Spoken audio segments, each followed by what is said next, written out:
What's going on, my Jets family? I want to thank you guys for tuning in to the Take Flight Spit and Fire podcast.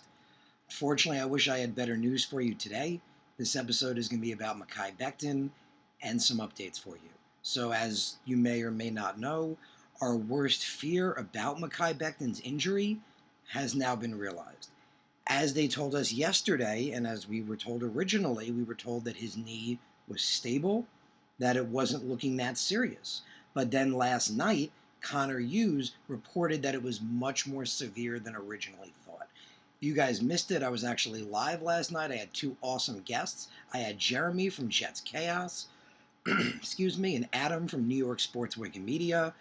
Like you said, unfortunately that went live at that moment. You could see our very unhappy live reactions. All three of us are very mad and upset, and we talked about it for the rest of the episode. But I want to update you guys and let you know exactly what is going on. So like we said, the injury is much worse. It's the fear that we believe has been realized. It's not 100% confirmed yet, but. So like we said, last night, Connor Hughes reported that the injury is much more severe than originally thought. Hughes said it was a kneecap and patella injury. Now today, we have more facts. Today we have more specifics, and now we're being told it is a avulsion fracture in his right kneecap. That's really bad. So they're saying now what we're being told, and we're going to get more information, and I'm going to talk about that in a minute, that we're being told that he has an avulsion fracture in his right kneecap. Now, yes, that is the same knee he hurt before. This is the same right knee that he's hurt before and had the brace on, but this is a new injury. It's a different injury. And we're going to talk about why, honestly, that, some people say it's a little better, it could be worse. I think that is a little worse, honestly. So Robert Saleh was asked about it today. He said Mekhi Becton is getting a second opinion tomorrow, so that's when we should be getting the official diagnosis. That's when we're going to get everything confirmed, because obviously you get horrible bad news like that, you want to confirm it. You want to make sure, get a second opinion. It's always what they do. So they're doing that tomorrow. That's when we should get the official diagnosis. But he continued on to say it still doesn't look good. Obviously, all the information is out there for everyone to read, so it's kind of confirming that what they're saying is not wrong. That's what he's saying there, that what they're saying is true. Then he goes on to say it's probably the inevitable, and everybody's just sick for Mekhi. He then goes on to let us know, and this is the kicker, that Mekhi's season, not just a few weeks, Mekhi's season is most likely over. And that's just devastating. That's just absolutely devastating. So again, after all that, he said, probably the inevitable. They asked him, is his season most likely over? He said yes. So again, that's just devastating. I mean, we were all so excited to have Mekhi Becton back. We were all so excited, the effort he was putting in, right? We all know how good he looks on the field. We've talked about that in the past, right? It's undeniable that when he's healthy, when he plays football, he's an excellent athlete, top athlete, great football player. Remember, rookie year was on track to be a potential Pro Bowler. We were so excited for what was going to be his breakout season in 2021. But as everyone talks about a lot, the most important ability is availability. It's the NFL. You have to be able to play, right? So it's sad. It's absolutely sad. It's tragic for him. It's tragic for his family. And Saleh went on to talk about that. So like we were just saying, it doesn't matter how good he looks, how great he is. If he can't stay healthy and he can't stay on the field, none of that matters, unfortunately. So Saleh went on again as they talked to him a little more, he started to really talk Mekhi Becton up. He started talking about how much flack that he's gotten. He said that he's taken every single punch from every which way, and he shows up, he works his tail off, he grinds every single day. He's been fighting to get himself back into shape. There's videos of him vomiting and people throwing shade at him. And he's limping, and he's doing all these different things. He's fighting for his family, for himself, for his teammates, for this organization, for this fan base, and he's doing everything. They ended it by saying, we love Mekhi, we appreciate everything he's done, and his ride is not over, and his story is not over. That's what Robert Saleh ends it with. And of course he's going to, say that, right? I mean, this is a guy, we just said, pushed himself so hard to come back, right? We saw all the work he was putting in, right? In the offseason, all that preparation, like Salah said, the effort putting in, the literally vomiting because he's working so hard, trying to get himself in shape, fighting for all these people. Again, ends it with, we appreciate everything he's done, says his ride is not over and his story's not over. However, and this is what we're going to kind of talk about right now. So they say his story's not over. And maybe his NFL story isn't over. But what about his future with the Jets, right? He has his 4th year, obviously, and we're going to talk about that. So let's transition into that now. So as you guys know, I was a big person saying how Mekhi, I felt, wasn't injury prone, right? I felt in college the dude was always healthy, right? Never got hurt. I think he got banged up for like 1 or 2 games, if I'm trying to remember correctly. But nothing really severe, never really, big injuries. Always a big guy, but always played at a top elite level. And like everyone says, even though he's a big guy, he's just as fast as people much smaller than him, right? And then, so again, we said, I felt he wasn't injury prone. We look at his rookie year. Remember, he just kept re-aggravating that shoulder, right? We kept talking about how they kept putting him out, kept re-aggravating the shoulder. They weren't allowing it to heal. And then last year, he had the knee surgery, and they kept saying how it was successful. It just took him longer because he's a big man. It takes him longer to be able to use it, to be able to put weight on it, which is understandable. I got that. We all got that. It takes longer. However, and this is now where we are. We were told, right? We were all told toward the end of last season that Mekhi Becton was ready to go, right? We were all told that he's ready, he's good, but he was going to be continued to be kept out because we weren't playing meaningful games at that point. Now, we're all hoping, all Jet fans, right, that should be changing, right? That we should be playing meaningful games toward the end of the year around this time. That would be nice. That would be awesome. But that was the big thing they said, that he was ready, right? He was healthy, that he was good to go, but they didn't want to push him out. They didn't want him to re-aggravate it. It wasn't important because, again, we weren't playing meaningful games. So they wanted to wait till he got 100. And he had the entire offseason, right? He had the entire offseason, and we saw tons of footage of him working out with Duke Manyweather, right? Lifting 400 pounds from the ground, carrying massive amounts of weight across the gym. We were all excited, right, about how great he looked, how strong and healthy he looked, how much he was lifting. Then he showed up out of shape, right? And we had that episode where we talked about, wow, he's not in the shape he needs to be.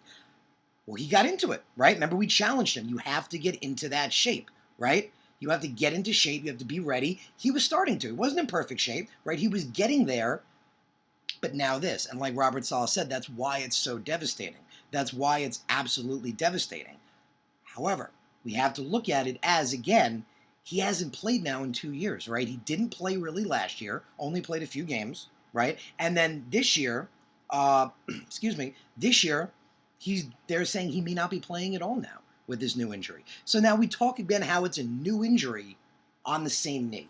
And that scares me, right? Because again, we were talking about since last offseason, he's supposed to have been ready, right? Which means this whole offseason, he's been rehabbing that knee, right? Working on that knee. You guys know I've mentioned it before with other players, right? With Carl Lawson's, with the Victor Cruz's in the world, with the Teddy Bridgewater's in the world. If you want to come back from injury and keep going at the next level, to go at the NFL level, you need to come back better than when you were before, right? We've talked about that. You need to come back better, stronger than what you were. Carl Lawson says that, right? Every time, we talked about that on one episode, where every single time Carl Lawson gets hurt, he seems to have career years after that because he works super hard and comes back stronger and better. So with Mekhi now, again, working this whole offseason on that knee, this is now a new injury. It's a new injury on that same knee. And last year, it was a much less severe injury to the same knee, right? It was a much less severe injury. It wasn't this, what are we calling it? They're saying it's a avulsion fracture, that it could be an avulsion fracture in his right knee. Well, it wasn't nearly as bad last year, right? It wasn't nearly as bad last year, right? However, it wasn't nearly as bad last year, and we all know what that transpired into, right? It wasn't nearly as bad last year, and we all know what happened, right? We all know how long it took him to come back, how he didn't play at all last year, right? And how he's, again, was supposed to be ready this offseason to come back. So again, my heart goes out to Mekhi Becton, like Robert Saleh said. My heart goes out to the man. He's clearly put the work in. He's putting in the effort. He's putting in the work. He's working hard. Again, he showed up out of shape, but then he got into shape. He showed his hard work, and he's been working all offseason. And again, if he's been working all offseason on strengthening and making that knee better, and now it's a new injury on the same knee, that's bad. That is really bad in my opinion. So, what does that mean? Again, what does that mean for Mekhi Becton's future with the Jets? So, do I think they're going to cut him? No. I do not think they're going to cut him going into his fourth year. That would be silly. However, they do need to make a decision on his fifth-year option next offseason, right? Not after his fourth year, but next offseason, they need to make a decision on his fifth-year option. If he misses this entire year, let's be real, that's not happening. They're not giving him an expensive fifth-year option if he misses this entire year. Also, if that's the case, most likely knowing Joe Douglas and his intelligence and what he does, he's going to look to draft his replacement in next year's draft, right? He's going to look to get maybe a top offensive tackle in the draft or a few, right? That's what we're going to talk about. So we know what Joe Douglas does. He addresses need. He goes after positions of need. There's a good chance that he will draft Mekhi's replacement in next year's draft. And like we just said, maybe take even 2 or even 3 offensive tackles. Because we have to remember, though I love George Fant, love what he's done, he's no youngster, right? He's going to be turning 31, and he's due up for a contract extension. This is his last year. Now, you can definitely keep him, right? You can definitely keep him. You can definitely extend him and pay him. But it might be time, Joe might even agree, it might be time to even just start thinking about his replacement. Right? So as you guys know, we drafted Max Mitchell, who I'm a fan of. I really like Max Mitchell. I think the kid slept on. He was, I believe, Sunbelt Player of the Year last year, or he was one of the top offensive linemen in last year's draft. His PFF grades have been in the 90s when he was in college. Considered one of the best offensive linemen in last year's draft. So who knows what he could become, right? So again, looking at Mekhi Becton's future, I don't think they're going to cut him going into his fourth year. I mean, if he's healthy and ready, if he's not healthy and he can't get healthy, then that's a whole nother question, right? That's a whole nother can of worms of what they're going to do there. But if he can get healthy, and like Robert Saleh said, his time's not over, if he can, get healthy, I don't think they cut him. But again, he's going to be up for his fifth-year option. I can't see them giving that to him if he misses the entire year, like we were just saying, and in that fourth year. Maybe Mekhi is the starter in that fourth year, while the new, rookies, the new offensive tackle rookies, learn the system. But we just said, they could take a guy very high, right? The Jets could potentially, again, like they did with Mekhi Becton and AVT, who's the guy I'm going to compare it to, they could take an offensive lineman very high, potentially drafting next year, right? If we acknowledge he missed the whole season, then yeah, they're, again, probably not going to cut him. That would be stupid. The only way I see them cutting him is if, like, he's not healthy, right? Like, he can't even get healthy. Then that's a whole nother question that we have to talk about, right? But with him coming back in his fourth year, if he's healthy and he's ready to go, he's not the future. And that's kind of what I'm getting at here. He's not going to be viewed as the future. So could he potentially be that bridge guy in his fourth year while a new rookie offensive tackle learns the system and gets better? Very possible. But again, we could take an offensive tackle high, right? Joe Douglas could, like he's done in the past, with Becton, with AVT, take an offensive lineman high, right? And if he does, like with Becton and AVT, they would start probably immediately. They might be ready to go day one. So there's even a chance that even if they don't cut him and he stays on the roster, he could be depth, right? They could, again, draft the offensive tackle of the future in next year's draft, get a top offensive tackle, like with AVT, feel he's ready to go, play him week one, and Becton is reserve/depth. So the long story of the short is, Mekhi Becton, like Robert Saleh said, the door is not closed, right? The exact quote was, his ride is not over. His story is not over. And that might be true, right? Maybe he has a future somewhere else. But he does have to prove he can stay healthy. That's a fact, right? This is the NFL. You have to be able to stay healthy. Like we said, the most important ability is availability. So if you can't stay healthy, if you can't be on that field, it doesn't matter, right? So maybe the door is not closed. He's got to prove he can stay healthy. But even if he can, even if he comes back strong in his fourth year, I do see, again, even though they're not going to cut him, I do believe Mekhi Becton's future with the Jets is most likely over. That they're going to be looking to replace him, looking to, again, draft one, if not two, or even three offensive tackles potentially. I mean, we took, what, 3 corners in one draft, right? Take a bunch of offensive tackles, take a guy high, he might start immediately, right? So I think it's interesting the way it's going to fold out. And again, tragic for Mekhi Becton.